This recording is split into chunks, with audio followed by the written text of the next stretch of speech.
जी प्रभु जी, कुछ पूछना चाहते हैं? हम लोग प्रभु जी वही हर क्षण वही सोचना हो रहा है कि कैसे ज्यादा से ज्यादा ग्रहणशील और संवेदनशील बने। तो संवेदनशीलता जो है ना, जहां पर प्राण शक्ति अधिक है वहां पर होती है। जहां पर चेतना अधिक होती है वहां पर होती है। जहां पर जीवंतता अधिक होती है, यानी आप सोए हो तो बेहोशी में हो क्या नहीं बताओ। और हल्का सा गाना कहीं दूर चल रहा है तो आपको सुनाई नहीं देगा, यानी वो गाने के प्रति आपका होश नहीं है। आपका पूरा होश कम हो गया है। और वो एक अवस्था है जहां पर आप पूरी तरह से सोए हुए हो। अगर हल्का सा कोई मच्छर आपको काट भी लेना तो भी पता नहीं चलेगा।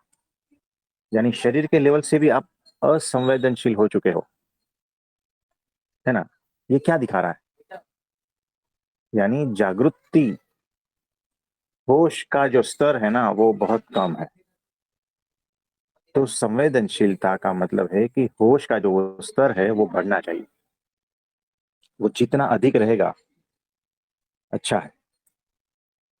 तो ये हो गया संवेदनशील का, है ना। लिख लिया पूरा शब्द सारे? नहीं तो इसको रिपीट सुन लेना। और ग्रहणशीलता यानी क्या? संवेदनशील तो हो, ग्रहण कितना कर पाते हो, तो वो ग्रहणशीलता की कैपेसिटी होनी चाहिए। देखो, एक पत्थर जो है उसके भीतर पानी कितना ग्रहण होता है बताओ। पत्थर होने के कारण वो ज्यादा ये नहीं कर पाएगा, सोख नहीं पाएगा बेसिकली। हाँ, और वो जो स्पंज है ना, हाँ, स्पंज वो कर पाएगा। एसटी बस की सीट, उसमें जो स्पंज रहता है ना, वो स्पंज मैंने देखा है। अक्सर एसटी बस से जो है ना, उसकी सीटें जैसे चूहों ने कतर ली होती है ना, वैसी जगह जगह से, है ना। और उसमें से पब्लिक जो है वो हाथ डाल डाल के जो है ना खींचते रहते हैं वो स्पंज। मैंने ऐसी देखी है सीट, सिर्फ कवर रह जाता है, स्पंज भीतर से निकल जाता है। बराबर, राइट तो राइट। वो जो स्पंज है ना, वो स्पंज जो है उसको, वो कितना सोखता है पानी को, है ना। तो उसकी ग्रहणशीलता ज्यादा है, पत्थर की ग्रहणशीलता कम है। आप समझे? हाँ, तो मतलब बेसिकली सॉफ्ट बनना पड़ेगा अंदर से पूरा ऐसे रिजिड, थोड़ा सा ओपन हाँ रिसेप्टिव और सॉफ्ट हमेशा। हाँ, यानी देखो, पत्थर में जो रिजिडिटी है ना, पत्थर में ठोसता है, कठोरता है। क्यों? क्योंकि उसमें ऑलरेडी कुछ ना कुछ भरा है। और ये जो है ना मान्यताएं भरी है, कुछ बाहर का ज्ञान भरा है, कुछ दोष भरे हैं, है ना। बहुत सारा कुछ आवरण है। और इसकी वजह से जो है ना वो एकदम ठोस हो चुका है पत्थर। और स्पंज को देखो, सॉफ्ट है, भीतर से खाली है ना, तभी कुछ ग्रहण हो पाएगा ना। राइट। अगर स्पंज भी जो है पूरी तरह से लबालब भरा है तो वो भी कुछ ग्रहण नहीं कर पाएगा, है ना। तो इस तरह से आपको फ्लेक्सिबल, खाली, शून्य। और शून्य कौन होता है? जो नया होता है ना वही होता है। तो एकदम नयापन, ताजापन, जैसे जैसे पहली बार ही आए हो पृथ्वी पर, कुछ जानते नहीं हो, तो सारे जानने से पार जब हो जाते हो तब आप ग्रहणशील बनते हो। कुछ समझे? हाँ प्रभु जी, तो तो फिर ऐसे मतलब पहली बार जैसे आए ऐसे एकदम एम्प्टी कोरा करकरी शून्य, ये कैसे बन पाएंगे प्रभु जी? होश जितना बढ़ेगा, समझदारी जितनी बढ़ेगी ना, वैसे वैसे कोरे होते जाओगे, वैसे वैसे खाली होते जाओ। आपकी समझदारी ही ये कर देगी, कह देगी कि तूने अभी तक जो भरा था ना वो फालतू था, हटा। वो हट जाएगा, एक क्षण में हट जाएगा, खाली हो जाओगे। जो जो कचरा भरा था ना तुरंत खाली हो जाएगा। क्यों? क्योंकि व्यर्थता दिख गई ना। समझदारी में जो व्यर्थ था ना वो दिख जाता है। सूत्र है, याद रखना। समझदारी में जो व्यर्थता है जीवन में वो दिख जाती है। ना समझ इसे देख नहीं पाता कि भीतर जीवन में क्या क्या व्यर्थ है। ना समझ नहीं देख पाता, इसीलिए वो जमा करता रहता है, इसीलिए वो ठोस बनता रहता है। पत्थर को पत्थर से टकराओगे तो आवाज आएगी ना, हाँ, और स्पंज को पत्थर से टकराओगे तो आवाज आएगी। नहीं आएगी। इसी तरह से जो ठोस है ना, जो भीतर से भरे भरे है ना, जहाँ कुछ अवकाश नहीं है, यानी उनकी मान्यताओं की वजह से वो एकदम ठोस हो गए हैं, दोषों की वजह से ठोस हो गए हैं।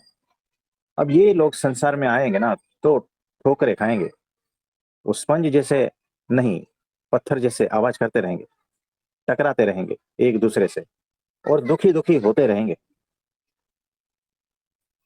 आप समझे? प्रभु जी समझ गए। एग्जैक्टली ऐसा ही है। तो एकदम समझदारी जिसमें है ना वही स्पंज जैसा है, याद रखना। जिसमें समझदारी नहीं है वो पत्थर जैसा है। तो समझदार होना है, जितनी समझदारी उतने आवरण हटते जाएंगे, उतनी मान्यताएं टूटती जाएगी, उतना बाहर का जो ज्ञान भरा है ना वो हटता जाएगा, और तब आप खाली होते जाओगे। तो समझदारी से ही आप खाली, शून्य, नए नए, ताजे ताजे होते जाओगे। तो अल्टीमेट पॉइंट कहां पर आया? समझदारी पर, है ना। प्रभु और जी, समझदारी कहां से आएगी? सत्पुरुष के साथ में रहने से समझदारी आती रहेगी। कुछ तो समझे? प्रभु जी समझदारी सत्पुरुष के साथ रहने से आएगी। और हाँ इसमें मैं ऐसे भी पकड़ सकता ना कि फिजिकल प्रेजेंस में हम हमेशा तो नहीं रह सकते, है ना? हाँ। तो फिर भी अगर धूप भी है तो भी उनके प्रेजेंस में रहना मतलब उनकी यादों में रहने से भी आ सकती है ना? थोड़ा थोड़ा, लेकिन उनके उपदेश और उनकी आज्ञा पालन, उससे ज्यादा हाँ, आती है समझ में, बराबर, ओके, हाँ। है ना। और कृपा हो जाती है तो तो चीजें अपने आप होने लगती हैं। उनका सतत स्मरण करने से उनके जो भी प्रवचन है वो याद करने से, मनन करने से भी हाँ, हो और सकता है। सत्संग रहने लगती है। हाँ। सत्संग अटेंड करने से, राइट। यस। सत्संग यानी क्या हुआ? सत्य यानी सत्पुरुष, संग यानी क्या? सत्संग यही हुआ ना जो चल रहा है। बराबर, राइट। बस बात खत्म हो गई। तो इतना सिंपल है। तो खालीपन, तभी आप ग्रहणशील हो पाओगे। तो सत्पुरुष के पास जब जाते हो तो ग्रहणशीलता अपनी पीक पर होनी चाहिए, और संवेदनशीलता भी अपनी पीक पर होनी चाहिए। तब ही आप सत्पुरुष को पूरी तरह से एब्जॉर्ब कर पाओगे, अपने भीतर उतार पाओगे। नहीं तो पत्थर जैसे रहोगे तो क्या, कितना भी पानी डालो पत्थर के ऊपर, सूखा का सूखा ही रहेगा,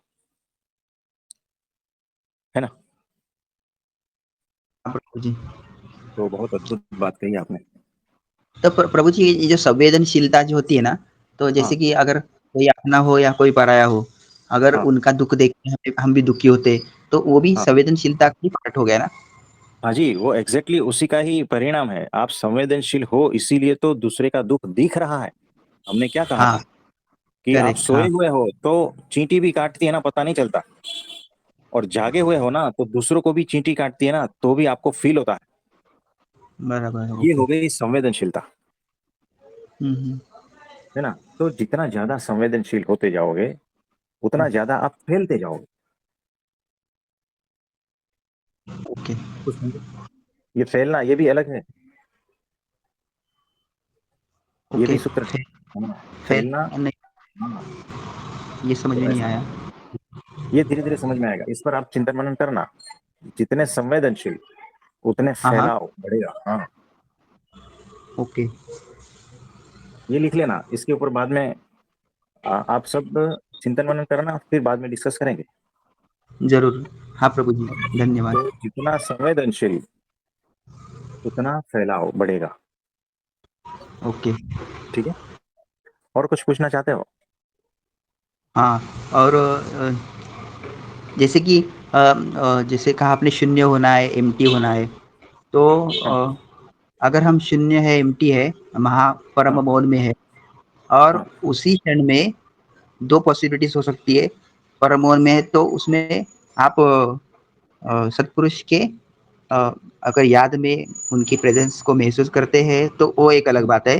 लेकिन हम्म परम मौन में है, लेकिन आप जस्ट ऐसे ही सिर्फ खाली है, परम मौन में है, हाँ लेकिन पुरुष के प्रेजेंस को फील नहीं कर रहे, लेकिन परम मौन में है।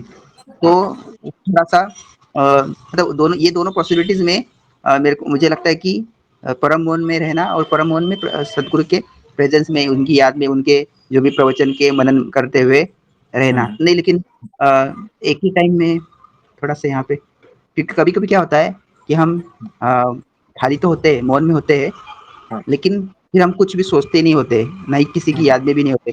तो वो अवस्था और ये अवस्था थोड़ा सा मतलब अ, देखो कैसा है, तीन अवस्था है। एक तो होती है कचरा भरा हुआ, यानी फूल है। दूसरी होती है परम शून्यता, परम मौन, परम जो भी कह लो, है ना, जिसमें से सारा कचरा हट गया, अब खाली हो गया। ओके, हाँ, ये सेकंड स्टेज। थर्ड स्टेज में उसी में वो प्रकट हो जाता है, भरना नहीं पड़ता, अपने आप प्रकट हो जाता ओके, ओके। तो है। ये जैसे-जैसे थर्ड हम स्टेज। खाली होते हैं, एम्प्टी रहते हैं, तो हाँ वैसे-वैसे ग्रेस अपने आप बह सकता है उसके अंदर, ऐसे समझ जरूर। सकते हैं? हाँ ऐसा ही ओके, है, ऐसा ही है। तो वो भीतर से बहेगा, उसके लिए और पूरा जो हाँ, है ना अंदर का पूरा चेंज हो गया। देखो आपने वो जो हनी कॉम क्या कहते हैं उसको, मधुपुड़ा, हाँ, मधुमक्खी का ओके, छत्ता, है ऑलराइट, ना, हाँ, मधुमक्खी मधुमक्खी उड़ जाती है, तो वो छत्ता रहता है, उसमें मध भरा रहता है ना, पूरा लबालब टपकता है, देखा होगा आपने। यस, तो वो जो छत्ता खाली था ना, उसमें मध से भरा भरा है, वो अवस्था की बात कर रहा हूं मैं। ओके, अगर वो खाली है, एकदम खाली है, तो उसमें आप कुछ भी भर सकते हो ना, कचरा भी भर सकते हो, धूल भी भर सकते हो, कीचड़ भी भर सकते हो, है ना। ओके। तो तो प्रभु जैसे, जी, अभी हाँ ये एग्ज़ाम्पल आपने बहुत बढ़िया दिया कि खाली जगह है, तो मधुमक्खियों ने उनके उसके अंदर जो है फूलों की जो रस भरा उन्होंने, राइट ना? हाँ हाँ हाँ। हाँ, तो फिर भरा इसके लिए उसमें वो फूलों का रस गया। लेकिन हम्म, अगर कुछ भी नहीं भरेंगे, अच्छी हम्म, चीज़ नहीं भरेंगे, तो फिर वहाँ पे हो सकता है कि कुछ अपने आप बुरा आ सकता है, या फिर नहीं, बाय डिफ़ॉल्ट ग्रेस ही बह सकता है। नहीं देखो कैसा है, अगर होशपूर्वक रहे और कचरे को भरने नहीं दिया, उस परम शून्यता में, परम मौन में, होश पूर्वक, ये जरूरी है, मतलब परम शून्य प्लस होश, तब जो कचरा खाली किया था ना वो वापस नहीं भरेगा, जो संसार खाली किया था वो वापस नहीं भरेगा, हाँ, तो है ना। परम तो वही शून्यता महाशून्य है प्लस होश है, तो उस होश में कुछ भी करो, परमात्मा ही बहेगा। अगर होश नहीं है हाँ, तो संसार भरेगा, प्रभु जी ये और बहुत होश बढ़िया है ना तो परमात्मा भरेगा। वो बहेगा, ऑटोमेटिक बहेगा, भरेगा यानी अपने आप भरता जाएगा। कुछ समझे। है प्रभु जी। तो पर सिर्फ़ खाली होने से मतलब नहीं है, होश का रहना भी ज़रूरी है। खाली एग्जैक्टली। खाली होने की तो ही हाँ हो सकता है। देखो आपने देखा होगा, मैं और एक एग्जांपल देता हूँ। एक हवेली थी, और जो लास्ट उसका जो बुजुर्ग था ना वो भी चला गया, खत्म। अब हवेली बंद पड़ी, और 20 साल बाद कोई जाता है वहां पर, बंद ही है, मतलब खाली है, हवेली खाली है, और वो ताला भी जो है ना वो जंग लग गया है, वो भी गिर गया है जंग लग के, और थोड़ा सा धकेल दिया तो दरवाजा भी टूट गया, और अंदर जाके देखते हैं तो आंगन में घास फूस ये सब, है ना, और कुछ ऐसे जीव जंतु हैं, जानवर है ना, सांप बिच्छू भी है, और हवेली के अंदर भी जो है धुआं है, मिट्टी, ये सब कुछ, है ना, सारा कुछ सड़ा हुआ है, सब जंग लग गया है, और जो स्पाइडर है उसका पूरा सा भरा हुआ है, छिपकलियां है, ये है वो है, बहुत सारा कुछ। ये हवेली थी, खाली हो गई, वहां पर आदमी था ना, खाली हो गया। और वहां पर चैतन्यता नहीं है, वहां पर होश नहीं है उस हवेली में, तो क्या भर गया, कचरा, संसार, यही भर गया। अगर वहां पर होश है, जीवंतता है, जागृति है, समझदारी है, तो ये भरेगा ही नहीं कम कचरा। उसमें सिर्फ और सिर्फ आप एंटर करोगे ना तो मंदिर जैसा वातावरण रहेगा, है ना, वो वाइब्रेशंस अलग हो गए। यस प्रभु जी। ये एग्जांपल याद रखना।